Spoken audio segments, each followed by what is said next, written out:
నమస్కారం. భారతీయ ఆర్థిక వార్తలు 18 జులై సాయంత్రం 6 గంటల వార్తా సంచికలోకి స్వాగతం. ఈ వార్తా సంచికను మీకు అందిస్తున్నది మేఘన. తాజా వార్తలు వినండి. సెన్సెక్స్ 78,151.45 965 pts 1.25% పెరిగింది.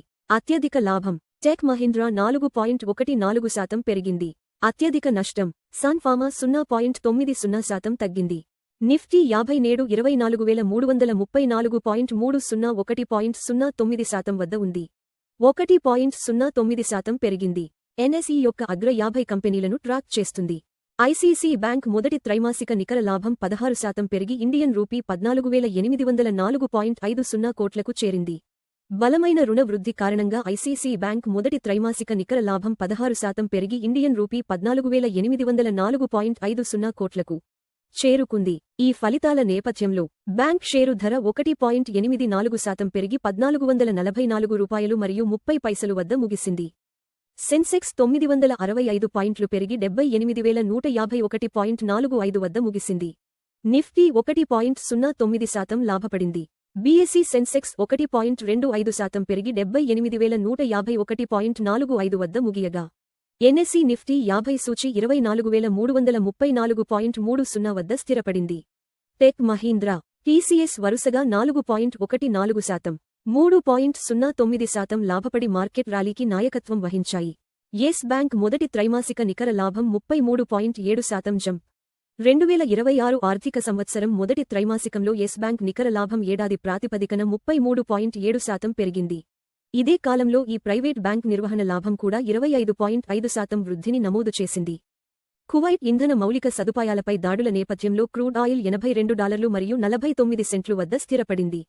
కువైట్ ఇంధన మౌలిక సదుపాయాలపై ఇరాన్ జరిపిన తీవ్రమైన ప్రతీకార దాడుల తర్వాత క్రూడ్ ఆయిల్ ధర 4.48% పెరిగి బ్యారెల్కు $82 మరియు 49 సెంట్లు వద్ద స్థిరపడింది. ఈ ఉద్రిక్తతలు ప్రపంచ ఇంధన మార్కెట్లలో సరఫరా అంతరాయాల ఆందోళనలను పెంచాయి. ఎస్బీఐ ఫండ్స్ మేనేజ్మెంట్ ఐపీఓకు $31,100 కోట్ల భారీ బిడ్లు. భారతదేశపు అతిపెద్ద అసెట్ మేనేజర్ అయిన ఎస్బీఐ ఫండ్స్ మేనేజ్మెంట్ తన ఐపీఓ బిడ్డింగ్ను అద్భుతమైన స్పందనతో ముగించి $31,100 కోట్ల విలువైన బిడ్లను ఆకర్షించింది. లిస్టింగ్కు ముందు సంస్థాగత పెట్టుబడిదారుల ఉత్సాహం ఈ ఐపీఓకు భారీ మద్దతునిచ్చింది. ఆర్బీఎల్ బ్యాంక్ మొదటి త్రైమాసిక నికర లాభం 27% పెరిగి ఇండియన్ రూపీ 254 కోట్లకు చేరింది. ఆర్బీఎల్ బ్యాంక్ మొదటి త్రైమాసికంలో తన స్టాండలోన్ నికర లాభం ఏడాది ప్రాతిపదికన 27% పెరిగి $254 కోట్లకు చేరుకున్నట్లు నివేదించింది. ఎమిరేట్స్ ఎన్బీడీతో ఉన్న యాజమాన్య సంబంధం బ్యాంకు వృద్ధికి గణనీయంగా దోహదపడింది. బంగారం ధర ట్రాయ్ ఔన్స్కు $4,012 మరియు 70 సెంట్లు వద్ద ముగిసింది. వెండి 0.25% లాభపడింది. ప్రపంచ మార్కెట్ అనిశ్చితుల మధ్య బంగారం ధర 0.68% పెరిగి ట్రాయ్ ఔన్స్కు $4,012 మరియు 70 సెంట్లు వద్ద ముగిసింది. ఇదే సమయంలో వెండి ధర 0.25% లాభపడి ట్రాయ్ ఔన్స్కు $56 మరియు 4 సెంట్లు వద్ద ముగిసింది. రాజస్థాన్ అణు ప్లాంట్ కోసం ఎన్టీపీసీ, ఎన్పీసీఐఎల్ జేవీ $28,000 కోట్ల టెండర్ వేసింది. ఎన్టీపీసీ మరియు ఎన్పీసీఐఎల్ సంయుక్త భాగస్వామ్యం రాజస్థాన్లోని అణు విద్యుత్ ప్లాంట్ కోసం $28,000 కోట్ల టెండర్ను ఆహ్వానించింది. ఈ ప్రకటన తర్వాత ఎన్టీపీసీ షేర్లు 0.18% తగ్గి $341 మరియు 85 వద్ద ముగిశాయి. ఎఫ్డి వడ్డీ రేట్లు 3 కోట్ల లోపు. Kotak Mahindra bank 7.30%, bank of Baroda 7.15%, Punjab national bank 7.10%, HDFC bank 6.60%.